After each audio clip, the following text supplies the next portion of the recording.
Physicists used to think that the universe had existed forever, unchangingly, because that's what their observations of the night sky suggested. Needless to say, this view clashed with the origin or creation stories of most major religions, which hold that the universe had a beginning. So it's not surprising that it was a Catholic priest, Georges Lemaitre, who was one of the first major proponents of a new scientific viewpoint, that the universe did have a beginning. Lemaitre, of course, was also an excellent mathematician and scientist, and based this conviction not just on his religious beliefs, but upon new experimental evidence from Edwin Hubble that showed the universe was expanding. This evidence, combined with the mathematics of general relativity, allowed Lemaitre to rewind cosmic history and calculate that the farther back in time you go, the smaller the universe had to be. The natural conclusion is that everything we can currently see in the universe was at one point in time, more or less at one point in space. Lemaitre called this idea the primeval atom, but of course today we know it as the Big Bang theory. Except Big Bang is a horrible name. It would be much more accurate to call it the everywhere stretch, because one of the most common misconceptions about the Big Bang is that it implies that the entire universe was compressed into a single point, from which it then somehow expanded into the surrounding nothingness. It is true that the observable universe, that is, the part of the whole universe we can see from Earth, was indeed shrunk down to a very, very small bit of space, but that bit of space was not a single point, nor was the rest of the universe also in that same bit of space. The explanation for this is the magical power of infinity. The whole universe is really big. Current data show it's at least 20 times bigger than the observable universe, but that's just a lower bound. It might be infinite. And if you have an infinite amount of space, you can scale space down, shrink everything to minuscule proportions, and still have an infinite amount of space.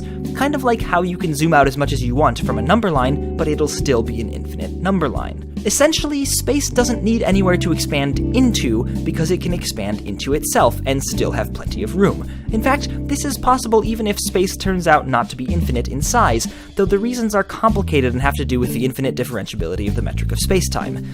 But anyway, the event unfortunately known as the Big Bang was basically a time long ago when space was much more squeezed together, and the observable universe, which is everything we can see from Earth, was crammed into a very, very small piece of that space. Because the entire early universe was dense and hot everywhere, space-time was curved everywhere, and this curvature manifested itself as a rapid expansion of space throughout the universe.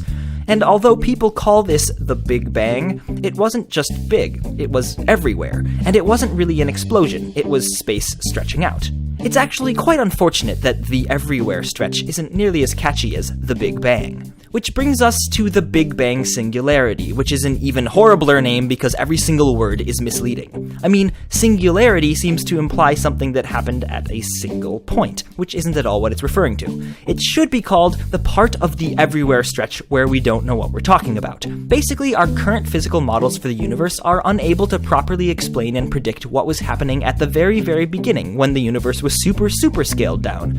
But rather than call it the time when we don't have a clue what was happening anywhere, for some reason we call it a singularity. This ignorance, however, does conveniently answer the question what happened before the Big Bang, because it tells us the question isn't well defined.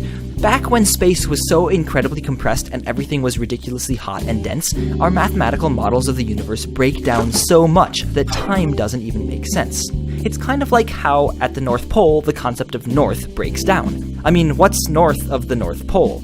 The only thing you can say is that everywhere on Earth is south of the North Pole, or similarly, every when in the universe is after the beginning. But once time began, whenever that was, space expanded incredibly quickly all throughout the universe, for a little while. Then expansion slowed, the universe cooled, stuff happened, and after a few billion years, here we are. One thing we still don't know is why this everywhere stretching happened. That is, why did the universe start off in such a funny, compressed state, and why did it follow the seemingly arbitrary laws of physics that have governed its expansion and development ever since? For Georges Lemaitre, this might be where God finally comes into the picture to explain the things science can't. Except that experimental evidence doesn't actually rule out the possibility that there may indeed be a time before the beginning, a previous age of the universe that ended when space collapsed in on itself, getting quite compressed and dense and hot, but not enough to mangle up our ideas of what time is. It would have then bounced back out, stretching in a fashion similar to what we call the Big Bang, but without the we don't know what we're talking about singularity part. So physics may actually be nudging us back to the view that the universe is eternal, and didn't begin after all. In which case, Professor Lemaitre might have to rethink his interpretation of the words, "in the beginning."